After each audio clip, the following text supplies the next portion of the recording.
Assalamualaikum warahmatullahi wabarakatuh. Semangat pagi anak-anak. Meskipun sudah malam, siang, sore harus tetap semangat pagi. Ini adalah video terakhir yang Bu Melisa buat pada semester 1. Nanti kita akan ketemu lagi di semester 2. Di video ini kita akan membahas tentang listrik dinamis. Apa itu listrik dinamis? Kemarin kalian sudah belajar tentang listrik statis. Listrik statis adalah listrik yang diam. Kalau listrik dinamis berarti kebalikannya listrik statis. Listrik dinamis adalah listrik yang bergerak. Untuk mempersingkat waktu, langsung kita bahas kepada listrik dinamis.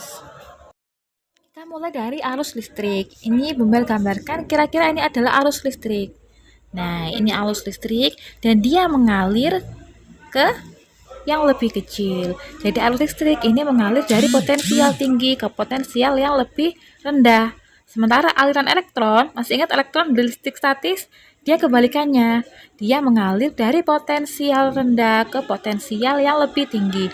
Jadi kalau ditanya arus listrik dan aliran elektron, dia berbanding terbalik.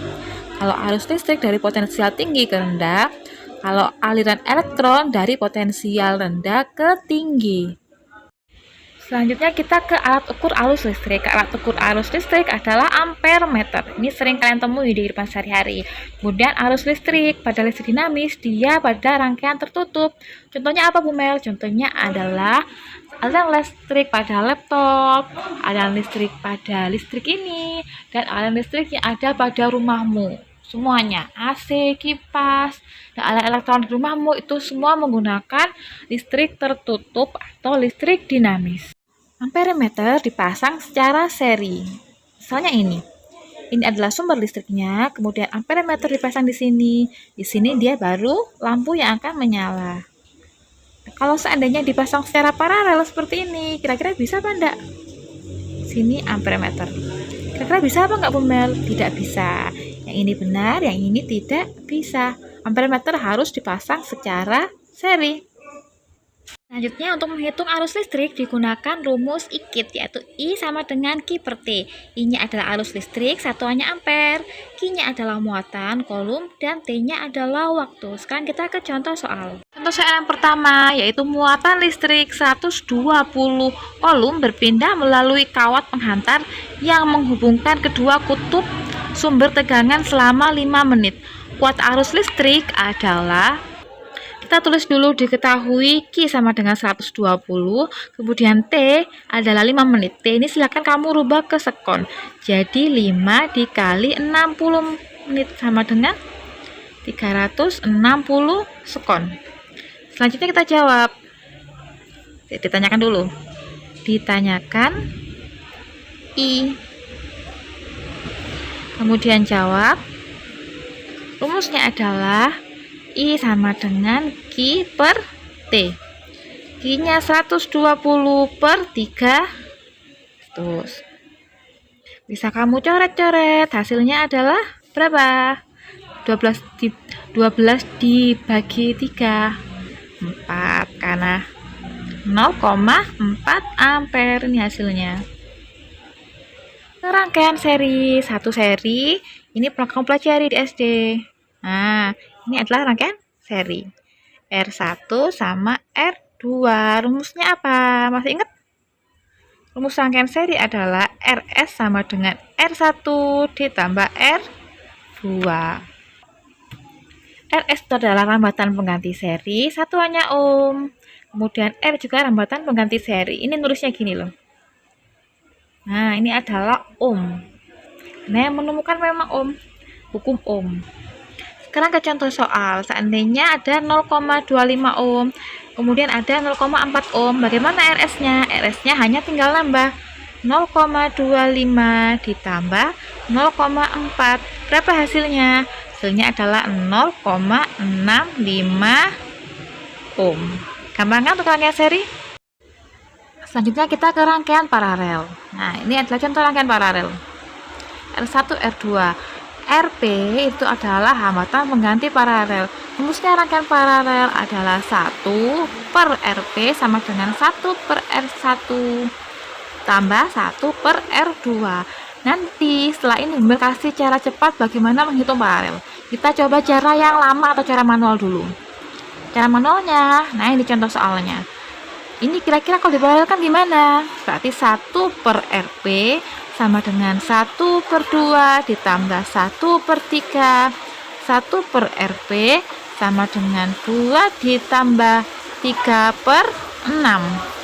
RP sama dengan, kalau sedikit ini berarti dibalik 6. Oh maaf, nak keliru. 1/RP berarti di sini ada 5/6. Setelah itu dibalik jadi RP 6/5. Hasilnya adalah 1,2 ohm.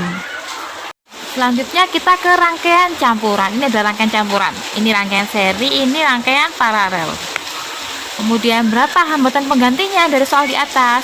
Ingat, nah ini sekarang Bu Melisa mau ngasih cara cepat ke kalian. Kalau ada soal seperti ini, kalian rumusnya pakai gini saja. Kita kerjakan yang paralel dulu. Ada angka 2 dan angka 3 ohm. Berarti yang 2 yang di atas itu adalah 2 dikali 3 per 2 ditambah 3. Ini cara ini lebih cepat daripada kamu harus ngitung per. 2 dikali 3 berapa? Ada 6. 2 tambah 3 ada 5. Hasilnya berapa? 1,2. Ini sama kan kayak yang tadi, hanya 1,2. Tapi ini caranya lebih cepat. Nah, sekarang ini silakan kita gabung 1,2 ini. Kita jadikan seri. Nah, seperti soal di sini. Ini ada 2 ohm, yang di sini ada 12 ohm. 1,2 ohm. Berapa? 2 ditambah 1,2 ohm. Berarti RS sama dengan 2 ditambah 1,2 ohm. Hasilnya adalah 3,2 ohm. Kita ke contoh soal yang lain. Kalau kayak gini bagaimana Bu Melisa? Kalau kayak gini kita serikan dulu. Berarti RS 1, 2 ditambah 1, RS 2, 2 ditambah 2. Ini hasilnya 3 ohm. Ini hasilnya 4 ohm. Baru bisa kalian pakai cara cepat. RP sama dengan 3 dikali 4 per 3 ditambah 4 berapa? 12 per 7. Hasilnya adalah 1. Sekarang lanjut ke soal yang berikutnya. Kalau soalnya kayak gini, kira-kira berapa hambatan penggantinya? Kita hitung dulu. Ingat-ingat ya sayang, kalau soalnya seperti ini berarti kamu tidak bisa menggunakan cara cepat. Kita pakai cara manual. Berarti RS sama dengan 1 ditambah 1. Ini 1 tambah 1. Kemudian RS yang kedua itu ada 2 ohm. Ini selanjutnya ada RS 1, 2, 3. RS yang ketiga itu ada 1 ditambah 3. Ini 3 ohm. Ini 2 ohm. Setelah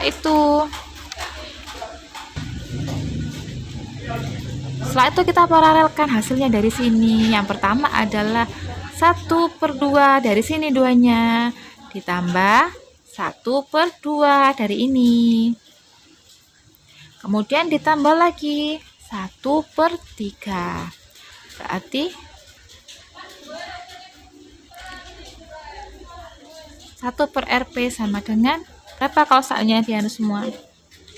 3/6 ditambah 3/6 ditambah 2/6. 1/RP sama dengan 8/6. RP sama dengan 6/8. Hasilnya 0,75. Kemudian rangkaian totalnya, R totnya atau R totalnya yang ini 1 ohm ditambah